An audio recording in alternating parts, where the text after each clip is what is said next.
खबर शामिल करेंगे हरनाई से। हमारे रिपोर्टर मूसा खान की रिपोर्ट के मुताबिक हरनाई में आए रोज़ जानबूझकर मोबाइल नेटवर्क की बंदिश की मजम्मत करते हैं। इस मसले को फौरी तौर पर हल न किया गया तो सख्त रद्द-ए-अमल देंगे।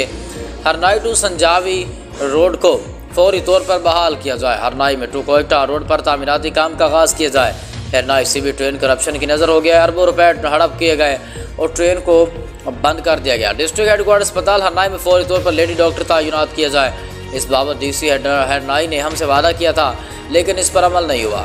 हरनाई में बिजली लोड शेडिंग फौरी ख़त्म किया जाए। दर्जकों को लोड शेडिंग की वजह से सख्त मुश्किलात का सामना है। हरनाई सिटी में सैटेलाइट लाइट्स लगाए जाएँ। हम किसी करप्शन को नहीं मानते हैं। कुछ दिन के अंदर अगर नेटवर्क सही नहीं हुआ तो सख्त रद्द-ए-अमल देंगे। हरनाई एक्शन कमेटी के बादशाह खान चौक हरनाई में प्रेस कॉन्फ्रेंस से खिताब।